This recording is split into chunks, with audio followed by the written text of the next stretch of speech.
Sebelumnya saya mau mengajak kepada Anda semua, jangan lupa like, comment, and subscribe. Nama saya Taufik Bilfaki, Anda bisa panggil saya Bang Bil. Video-video saya membahas soal isu-isu politik nasional yang barangkali bisa memberikan kontribusi pemikiran untuk Anda semua. Kita saksikan guys. Saya sedih melihat cara orang misalnya memandang Pak Jokowi. Tidak selesai-selesai. Apakah mudah menjadi Jokowi di tengah iklim politik yang tidak baik? Ketika partai politik seenaknya main di belakang, mentorpedo kekuatan presidensialisme, bermain sendiri, ugal-ugalan. Sekarang tiba-tiba kita mengikuti partai yang merusak sistem presidensialisme itu untuk menyerang Pak Jokowi, dan kemudian seolah-olah dia nggak ada jasanya. Pak Jokowi menatanya dengan baik, membangun rekonsiliasi, dan mengajak Pak Prabowo dalam satu rekonsiliasi untuk membangun kekuatan masa depan, serta meninggalkan partai-partai yang ekstremis karena kemudian menganggap partainya adalah segala-galanya. Janganlah kita ini mau diadu domba dengan pemimpin-pemimpin politik kita yang baik. Saya bilang jangan mau. Ini oposisi ngawur yang tidak mau ya umat itu menjadi pendukung negara. Mereka mau umat ini berantem dengan negara yang pesta pora mereka. Buat apa kemudian mau disetting oleh orang untuk berkelahi dengan negara, menghantam pemimpin sehingga keharmonisan kita dalam membina umat kita ini menjadi diganggu oleh mereka. Saya mengkritis itu institusi yang didanai oleh beberapa filantropis global yang punya motif jelek, ya. Yang misalnya menyebut Pak Jokowi itu adalah raja koruptor. Bagaimana orang bisa korup, ya? Tiba-tiba seolah-olah partainya jadi suci gitu, dan semua cuci tangan. Kan nggak boleh begitu dong. Tapi motifnya sederhana, kita mau diadu, dipeliharalah elemen-elemen yang bisa dipakai untuk mengadu domba. Kan begitu terus pola mainnya nanti. Dengan Pak Jokowi dibilang orang korup, bagaimana Anda bilang orang yang ada dalam negara demokrasi, yang penegak hukumnya independen, yang parlemennya galak, partai-partainya galak, rakyatnya galak, tukang demo setiap hari dibilang korup. Dari negara-negara yang tidak disebut korup, padahal itu negara totaliter yang tidak ada kebebasan. Come on lah, kita cuci juga lah otak kita ini, karena udah kelamaan juga otak kita ini kangkangi oleh orang lain dan membuat negatif thinking kepada bangsa kita sendiri, seolah bangsa kita nggak punya kesempatan untuk maju. Karena ini semua mau dipakai sebagai alat ganggu. Termasuk juga tuduhan-tuduhan tentang bangsa kita sendiri, soal korupsi dan lain-lain sebagainya. Dengan Pak Prabowo sekarang, di kepalanya kan negara industri. Dia bilang saya jadi presiden, negara ini akan jadi negara industri. Yang mau boikot barang kita karena hilirisasi, boikot aja, kita mau kelola sendiri.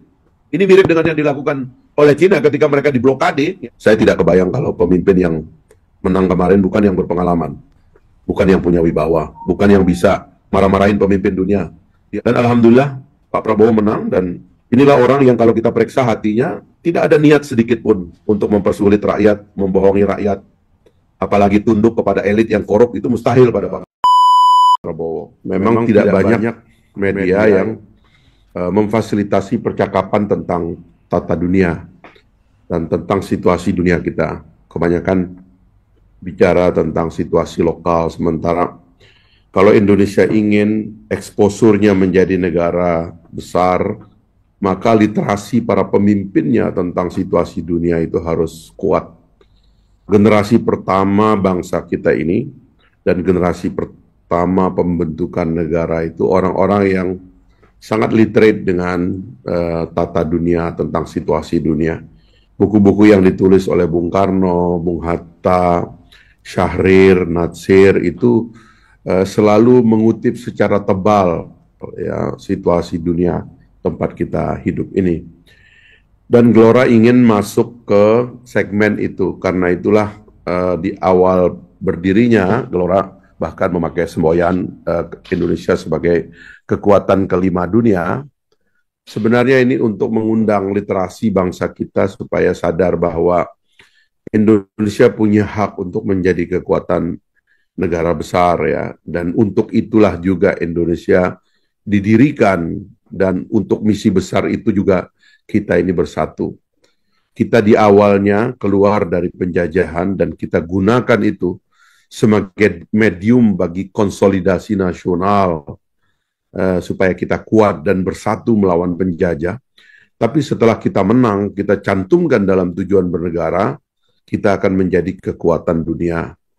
Tidak saja karena Pancasila mengandung pasal tentang internasionalisme dulu seperti yang dikatakan oleh Bung Karno yang kemudian menjadi kemanusiaan yang adil dan beradab, tapi juga pada pembukaan mencantumkan keikutsertaan kita dalam perdamaian dunia yang berdasarkan perdamaian abadi dan keadilan sosial. Jadi ini negara yang sejak awal didirikan dengan cita-cita besar dan tidak layak kalau pemimpinnya terus-menerus terjebak dalam konflik remeh-temeh yang tidak pernah selesai, yang tidak bermutu, ya, yang ngawur dan kehilangan narasi besar yang bisa menyatukan energi bangsa ini untuk melihat masa depannya secara lebih optimis. Nah, Partai Gelora ingin hadir untuk itu, ya, mengingatkan kita. Partai ini memang masih kecil, tapi narasinya tidak kecil. Kita mau menjadi kekuatan yang menyuarakan di sebalik keinginan kita untuk berbeda dan bertengkar.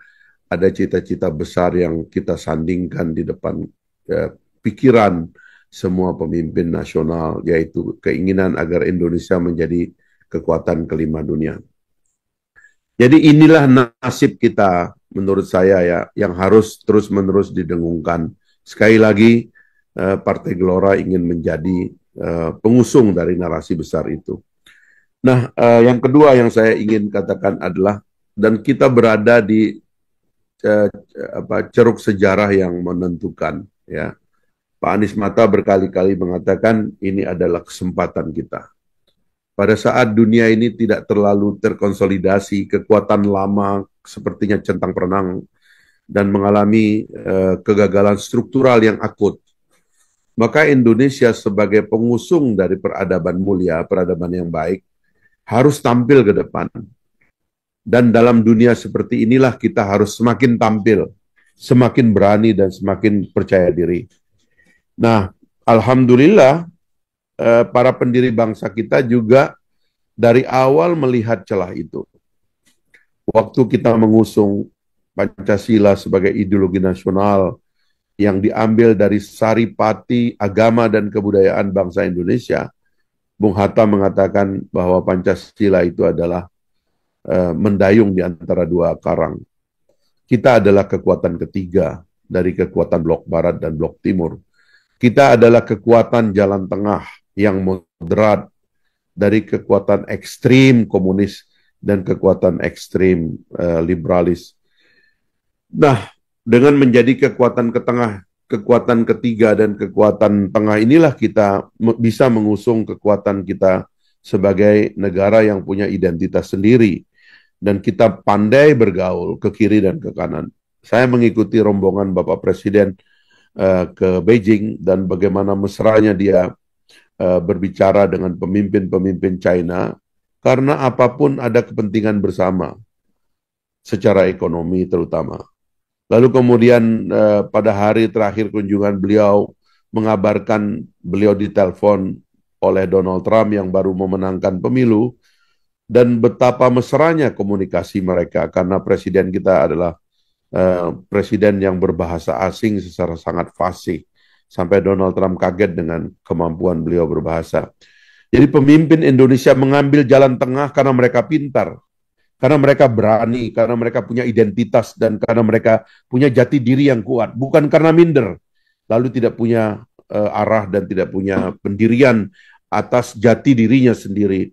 Pemimpin Indonesia adalah pemimpin yang berbakat, yang talented, diasah oleh sejarah yang kuat untuk menjadi dirinya sendiri.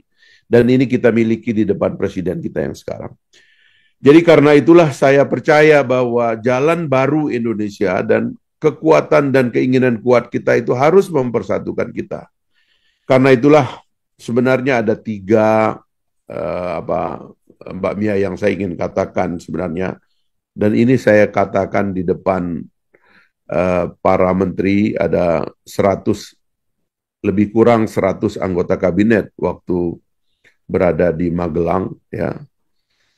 Kalau Pak Prabowo dengan secara halus memakai kata-kata konsolidasi demokrasi dan konsolidasi kenegaraan, dan beliau memulai dengan mengajak para anggota kabinet itu ke Magelang untuk baris berbaris dan kemudian makan secara terpimpin, bangun pagi, ya, setelah sholat subuh kita sudah ada di lapangan, lalu menyongsong matahari bersama-sama. Beliau tidak dikecualikan.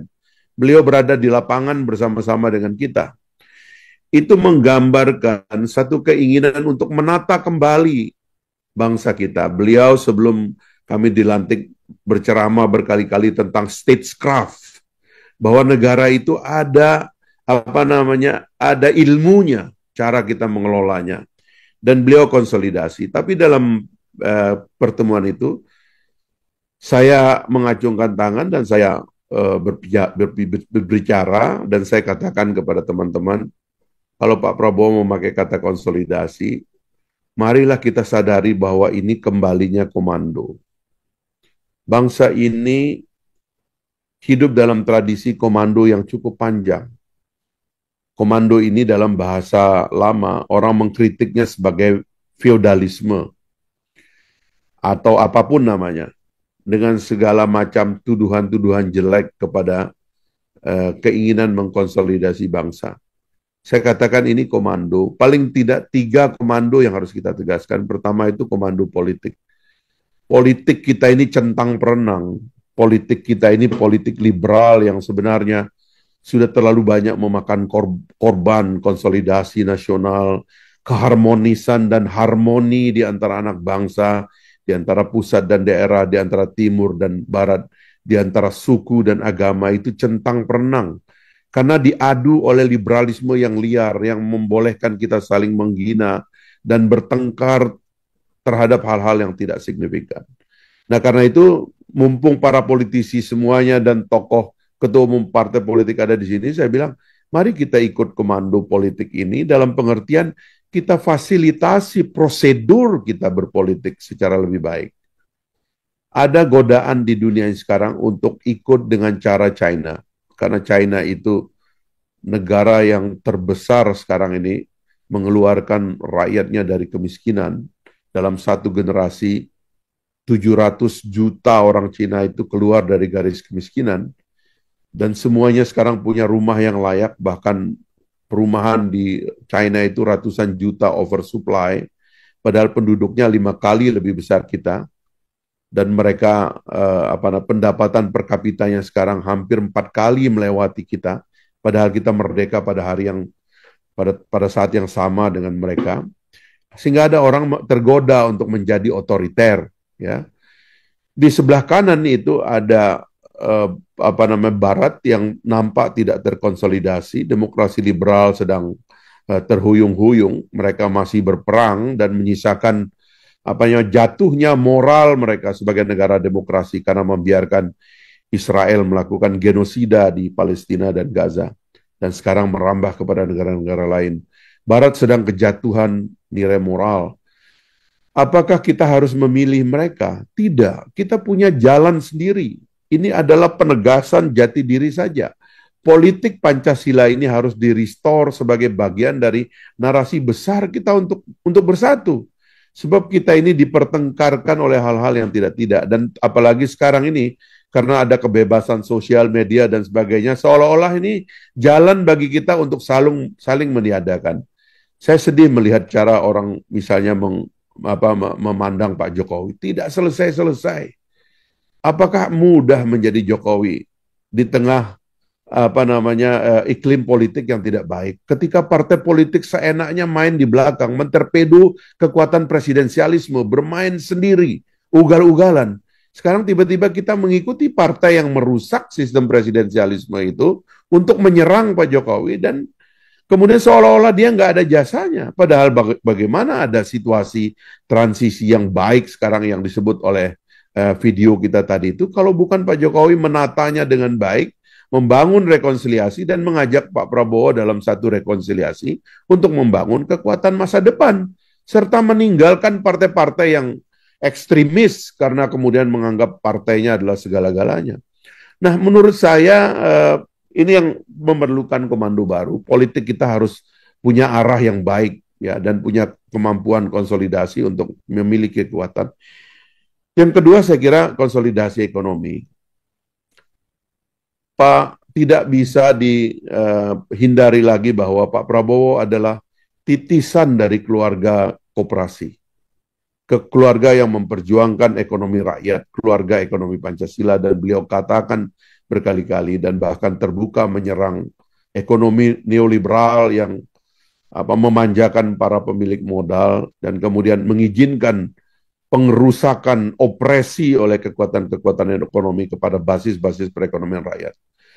pengusaha harus sadar, kita semua harus sadar, kita ini menjadi kaya bukan untuk diri sendiri, tapi untuk sebuah tanggung jawab sosial. Sebab di tengah orang miskin, mana bisa orang kaya itu hidup tenang. Nah, komando ekonomi inilah yang sekarang ini mesti kita lihat sebagai satu keinginan untuk menciptakan kesejahteraan yang lebih masif.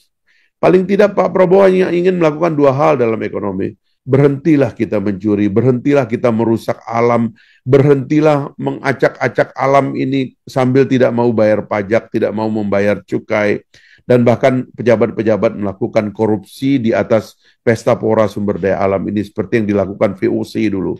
Ini kita minta dihentikan. Yang kedua, mari kita perpendek jarak kesenjangan. Karena itulah di bidang pangan beliau menganjurkan atau membuat kebijakan agar anak-anak diberi makan bergizi sejak awal. Sebab ini ancaman. Kalau yang bergizi dengan yang tidak bergizi terlalu lebar, maka yang akan menjadi orang kaya sudah jelas. Mereka yang sejak awal itu bergizi. Dan yang akan menjadi miskin adalah yang sejak awal tidak bergizi. Sebab otaknya tidak berkembang, ya, tulangnya tidak berkembang, saraf-sarafnya tidak berkembang karena kekurangan gizi, maka diberikanlah makan gratis. Lalu setelah itu dana desa diperkuat supaya ekonomi di desa lebih bergerak. Bahkan kami sekarang di Kementerian Perumahan sedang mendesain pembangunan desa, pembangunan perumahan desa dan renovasi dari rumah-rumah desa yang melibatkan seluruhnya elemen-elemen ekonomi desa sehingga ini akan menyebabkan tumbuhnya perekonomian di tingkat desa kita. Jadi komando ekonomi ini adalah untuk mendisiplinkan kembali kita, gotong royong kita, kebersamaan kita sebagai bangsa. Yang terakhir adalah konsolidasi sosial. Saya kira orang seperti Pak Kiai Bakhtiar Nasir tahu bagaimana umat kita, rakyat kita, bangsa kita di bawah kacau balau, ya, penuh dengan kerawanan, ya, narkoba dan sebagainya banyak sekali. Ini waktunya secara sosial dan kita bersatu. Makanya terus terang Pak Bakhtiar, titip salam saya kepada teman-teman yang belajar agama, menurut saya ya, janganlah kita ini mau diadu domba dengan pemimpin-pemimpin politik kita yang baik. Ya. Saya mendengar sekali penyesalan orang-orang yang menyerang pemerintah karena ingin memberikan fasilitas pengelolaan lahan, IUP dan sebagainya kepada ormas-ormas, khususnya ormas Islam. Mereka menentang. Saya berbicara dengan tokoh-tokoh Muhammadiyah, saya bilang jangan mau. Ini oposisi ngawur yang tidak mau, ya, umat itu menjadi pendukung negara. Mereka mau umat ini berantem dengan negara yang pesta pora mereka. Hentikanlah yang begini-begini. Organisasi Islam itu adalah ibu kandung dari republik ini karena dia berdiri terlebih awal. Buat apa kemudian mau disetting oleh orang untuk berkelahi dengan negara, menghantam pemimpin sehingga keharmonisan kita dalam membina umat kita ini menjadi diganggu oleh mereka. Saya kira ini mesti kita hentikan dan kita mulai konsolidasi sosial ini supaya tertata kembali masyarakat kita sehingga seperti optimisme Partai Gelora, Indonesia akan segera terkonsolidasi menjadi kekuatan kelima dunia. Menjadi negara yang dihormati. Pidato Bapak Presiden di D8 kemarin itu mungkin nggak enak didengar oleh sebagian dari pemimpin negara Islam. Sudahlah, kalau kita lemah, kita nggak dihormati. Kekuatannya cuma interupsi, cuma protes, cuma demonstrasi. Kita harus kuat, kita harus punya nuklir, kita harus menjadi kekuatan yang punya teknologi dan persenjataan yang kuat, baru dihormati. Dan untuk itu ya kita harus konsolidasi. Kalau terus-menerus kita bertengkar dan menganggap pertengkaran ini adalah kemewahan segala-galanya, kapan kita menjadi negara kuat dan kapan kita bisa bantu Palestina? Nah, kesadaran ini yang harus kuat di kita sekarang ini, memasuki tahun baru 2025 ini. Mudah-mudahan ini bisa kita sepakati dan kita gaungkan supaya ayo mari kita bersatu. Tidak ada niat dari pemerintah Pak Prabowo untuk mempersulit rakyat. Kemarin Pak Prabowo sampai berjam-jam di Kementerian Keuangan untuk memastikan bahwa pajak adalah instrumen negara untuk mengadilkan ekonomi. Yang menikmati ekonomi yang besar sebaiknya mendapatkan pajak yang lebih besar. Tetapi kepada rakyat yang di bawah dilindungi dengan keringanan pajak yang luar biasa dan subsidi yang luar biasa. Ini adalah jalan dari negara yang benar. Ya, saya kira tidak ada niat buruknya kepada rakyat dan karena itulah harus kita dukung secara luas dan secara masif. Pertama-tama kita harus jujur membaca sejarah bahwa semua negara yang disebut negara superpower baru itu, atau mohon maaf, negara yang disebut negara superpower itu dulu umumnya adalah negara-negara penjajah, gitu. Dan mereka adalah eksploitator terhadap sumber daya alam dan bahkan kepada manusia di tanah jajahan mereka itu. Ini dulu nih, kita mesti cuci otak kita, karena ini kan mereka mau tuduh terus, kalian nggak bisa besar, nggak bisa kuat, karena kalian maling, kan kira-kira gitu kan. Kalian maling, kalian tuh rendah, kalian jelek, udahlah, nggak usah mimpi. Yang ngomong ini, yang dulu maling. Penjahat ya Pak? Penjahat dulu itu, ya. Setelah kaya, ngumpulkan uang dari tempat kita, lalu mendidik orang-orang mereka, menjadi lebih pintar, lebih beradab. Akhirnya mereka bilang, maling, kamu jangan sambil ngegarong di alam kita ini, sambil ngambil sumber daya alam kita ini, sambil mencuri karbon kredit kita ini berabad-abad nih kelakuannya itu. Nah, teman-teman itu terus, saya mengkritis itu institusi yang didanai oleh beberapa filantropis global yang punya motif jelek, ya. Yang misalnya menyebut Pak Jokowi itu adalah raja koruptor. Bagaimana orang bisa korup, ya, tiba-tiba seolah-olah partainya jadi suci gitu, dan semua cuci tangan. Kan nggak boleh begitu dong. Tapi motifnya sederhana, kita mau diadu, dipeliharalah elemen-elemen yang bisa dipakai untuk mengadu domba. Kan begitu terus pola mainnya nanti. Gagal ngadu secara sosial, nanti diciptakan negara-negara atau wilayah-wilayah konflik, ya, yang selalu dipelihara supaya terus menjadi bagian dari konflik kita, supaya tidak selesai-selesai, dan lalu kita kemudian nggak berpikir untuk menyelesaikan urusan perut rakyat kita, karena kita sibuk berpolitik, sibuk saling benci, sibuk saling menegasi.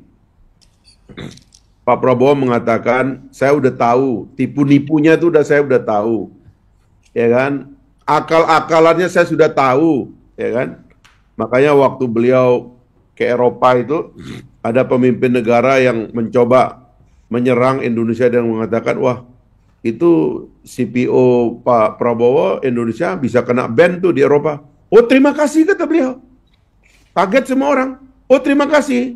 Nggak usah dibeli CPO kami mau pakai sendiri. Kami udah mau swasembada. Kami udah mau hilirisasi. Pada kaget semua. Jadi ini pemimpin yang nggak bisa lagi ditipu-tipu dengan cara seperti itu. Dan kitalah selayaknya, janganlah lagi menjadi negara yang mau ditipu-tipu seperti itu. Saya waktu mengkritik KPK dan melakukan investigasi secara mendalam di dalam, saya sampai pada kesimpulan, ini lembaga tidak diciptakan untuk memberantas korupsi. Ini lembaga yang diciptakan untuk membuat destabilitas terhadap politik. Hingga 20 tahun kita ini kerjaannya itu nangkep orang aja. Tapi problem sistemik pada pendidikan, karakter pegawai negeri, ya, pendidikan etik kepada para politisi, konsep konflik of interest, dan meningkatkan literasi para pejabat negara tidak disentuh. Karena memang yang penting kita disuruh bikin ribut, nanti kita dibilang maling, ya kan, indeks korupsinya itu tinggi, ya kan. Ya sama dengan Pak Jokowi dibilang orang korup. Bagaimana Anda bilang orang yang ada dalam negara demokrasi, yang penegak hukumnya independen, yang parlemennya galak, partai-partainya galak, rakyatnya galak, tukang demo setiap hari dibilang korup. Dari negara-negara yang tidak disebut korup, padahal itu negara totaliter yang tidak ada kebebasan. Nggak boleh podcast begini Ustadz Bakhtiar di sana. Harus izin. Ini negara nggak ada izinnya, kita maki-maki pemerintah nggak ada masalah, dibilang korup. Come on lah, kita cuci juga lah otak kita ini, karena udah kelamaan juga otak kita ini kangkangi oleh orang lain dan membuat negatif thinking kepada bangsa kita sendiri, seolah bangsa kita nggak punya kesempatan untuk maju. Ya, Pak Prabowo itu udah sensitif dengan yang begitu-begitu. Itu saya ingat itu pulang dari Eropa, kami dikumpulkan, beliau mendengar orang-orang tuh bilang, ini kurs Anda bagaimana? Ini ceritanya nih mau menghajar kurs nih. Dia panggil menteri-menterinya, rakyat cukup makan nggak? Pastikan rakyat cukup makan. Kedua, energi kita cukup nggak? Menteri energi, gimana swasembada energi, cukup nggak? Kalau rakyat kita cukup makan, cukup energi, persetan orang lain mau bikin apa, mau bilang apa, terserah. Karena ini semua mau dipakai sebagai alat ganggu. Termasuk juga tuduhan-tuduhan tentang bangsa kita sendiri, soal korupsi dan lain-lain sebagainya. Nah, kita tentu punya cara sendiri. Kita juga nggak mau pejabat jadi maling. Makanya saya bilang komando politik. Sistem politik kita ini memang mahal. Pembiayaan politik tidak pernah diatur, seolah-olah menyuruh partai politik supaya cari uang dengan cara masing-masing.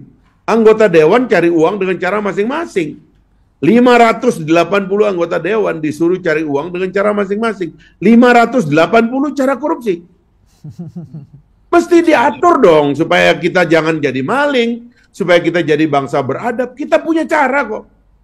Ini bangsa didirikan oleh syuhada, didirikan oleh para pahlawan, didirikan oleh para ulama yang hatinya bersih. Nggak mungkin dia jadi bangsa maling.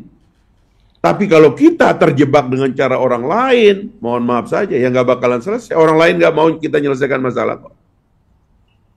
Sampai muncul negara-negara yang berani punya determinasi. Kita suka atau tidak dengan cara Cina, dia tutup negaranya. Kamu boleh masuk modalmu, tapi ideologimu jangan masuk. Masuk modalnya, dia pakai modal itu untuk membangun negaranya. Habis itu yang punya modal bingung. Karena yang tadinya cuma dimasukin modal, sudah punya modal sendiri. Dan tidak mau mengikuti cara mereka. Yang sekarang mereka jadi bingung sendiri. Nah, ini yang kita maksud konsolidasi Indonesia, menemukan kembali jati dirinya dan jalan tengahnya, jalan Pancasilanya ini sebagai komandan politik kita dan filsafat politik kita. Yang Pancasila itu bersumber dari prinsip-prinsip dalam budaya dan agama kita, ada ketuhanan, ada kemanusiaan, ada keadilan, ada permusyawaratan. Itu luar biasa. Kita pakai ini, dan ini yang saya mau mengatakan bahwa Pak Prabowo itu menginginkan itu. Kembalinya konsolidasi nasional. Jangan kita terus-menerus tidak terkonsolidasi. Capek bangsa ini. Dan rakyat kadang-kadang, karena kita ini kadang-kadang juga jadi tontonan yang menarik kalau lagi berantem, ada juga lah yang terhibur kalau kita berantem. Tapi apa benar itu yang mau kita lakukan terus-menerus? Saya kira itu yang mungkin jadi cara berpikir lah. Saya dulu berkali-kali Ustadz Bakhtiar berani ngomong terbuka. Setahun saya jadi presiden, saya bilang korupsi hilang. Karena saya percaya ini bukan soal sulit, tapi ada orang yang memang ngacoin supaya ini nggak selesai. Supaya kita nggak beranjak selesai, tidak ada cara kita sendiri. Supaya cara orang lain yang nggak akan menyelesaikan masalah itu yang diintroduce terus-menerus. Sehingga saya mengatakan, setahun saya jadi presiden, korupsi bisa saya hilangkan. Memang bisa kok. Sama dengan Pak Prabowo sekarang. Di kepalanya kan negara industri. Dia bilang saya jadi presiden, negara ini akan jadi negara industri. Yang mau boikot barang kita karena hilirisasi, boikot aja, kita mau kelola sendiri. Ini mirip dengan yang dilakukan oleh Cina ketika mereka diblokade ya sebagai negara tirai bambu ya. Tapi mereka bangun industrinya sendiri dari dalam dan murah kok. Sekarang teknologinya udah murah, semua bisa kita bikin sendiri. Hilirisasi sekarang bisa basisnya desa, bisa basisnya RT RW. Ya. Dan untuk konsumsi kita sendiri. Kenapa Pak Prabowo ini mengintroduksi makan bergizi? Karena beliau bilang hilirisasi di sektor pangan ini harus dibiasakan. Sekolah-sekolah di kampung-kampung itu harus mulai dikelola dapurnya secara profesional. Supaya jangan bangsa ini nanti terjebak menjadi bangsa pengimpor pangan. Itu ide di dalamnya. Dan yang lain-lainnya lah, banyak sekali pikiran beliau, dan kita bersyukur dalam situasi dunia kayak begini kita dipimpin oleh politisi senior sebagai tokoh yang sudah melalui sejarah yang cukup panjang sehingga nggak bisa dibohongin oleh pemimpin-pemimpin lain begitu.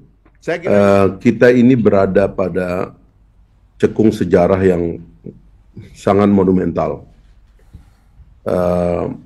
Kami memikirkan secara sangat serius momentum ini bertahun-tahun sebelum kemudian kita mendirikan partai.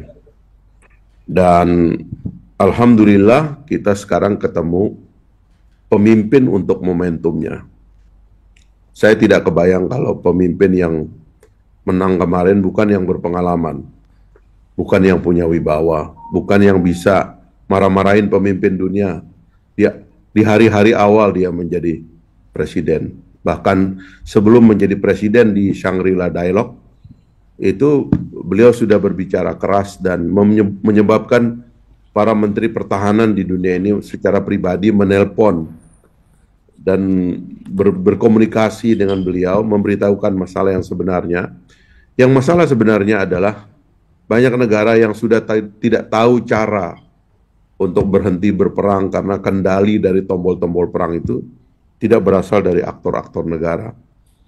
Dan alhamdulillah Pak Prabowo menang, dan inilah orang yang kalau kita periksa hatinya tidak ada niat sedikit pun untuk mempersulit rakyat, membohongi rakyat, apalagi tunduk kepada elit yang korup, itu mustahil pada Pak Prabowo. Beliau sering mengungkapkan prinsip noblesse oblige yang merupakan prinsip dari para bangsawan di Prancis pada abad ke-17, yaitu tentang kewajiban bagi para elit atau para bangsawan dan orang-orang yang terhormat bahwa kekuasaan adalah tanggung jawab. Dan kita menemukan semakin hari perasaan terhormat untuk membela rakyat itu ada dalam hati sanubarinya. Tinggal persoalan kedua, beliau cukup pengetahuan atau tidak untuk mengelola keadaan. Dan untuk pengetahuan inilah kita berpodcast, kita berdialog, dan kita terus memberikan masukan yang baik. Sebab ada saja kemungkinan orang memberikan masukan yang tidak baik. Tapi kita percaya dengan kemampuan beliau sebagai intelektual yang cinta pada pengetahuan, menulis buku yang banyak, dan sudah mengetahui banyak hal dari kekuasaan ini, karena beliau tidak berasal dari keluarga pinggiran ya, beliau berasal dari tengah sebenarnya. Sehingga mudah-mudahan ini akan memperlancar kepemimpinan beliau. Di kepala beliau, rakyat harus sejahtera. Di kepala beliau, rakyat harus maju. Di kepala beliau, rakyat, dan di hati beliau, rakyat harus menjadi aktor inti daripada permainan Indonesia menjadi kekuatan dunia ini. Dan kalau rakyatnya tetap susah, tidak mungkin Indonesia punya peran secara global, itu mustahil. Karena itulah kita fokus memperbaiki keadaan rakyat kita sendiri, dan karena itulah kita mau bersatu. Nah, saya cuman berharap saja kepada semua aktor, dan saya tadi senang mendengar Ustadz Bakhtiar ya sudah menangkap makna penting ya. Karena kadang-kadang aktor yang tidak terkonsolidasi itu Ustadz Bakhtiar ya memang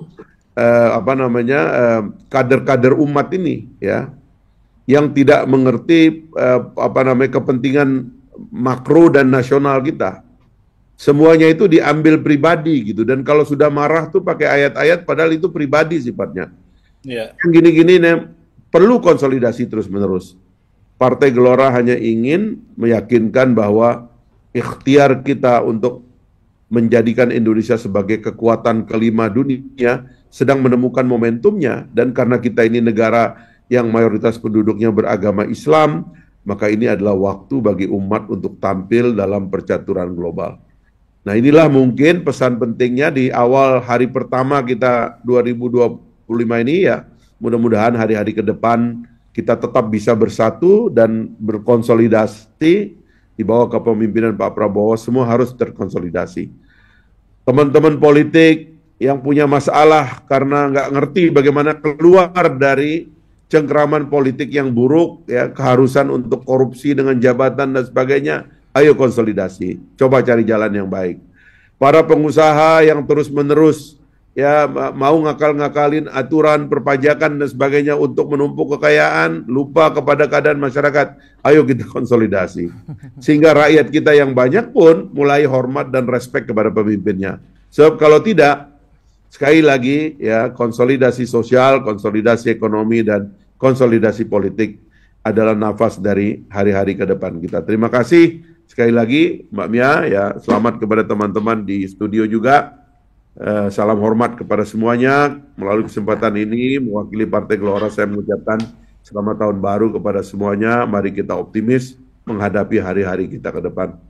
Dan saya yakin karena Partai Gelora ini dipimpin oleh yang disebut Ustadz Bakhtiar tadi, tokoh-tokoh yang punya background kesantrian, ya, keislaman, kita percaya bahwa kita meletakkan kekuatan hati pada semua keputusan kita. Wabillahi taufik wal hidayah. Assalamualaikum warahmatullahi wabarakatuh.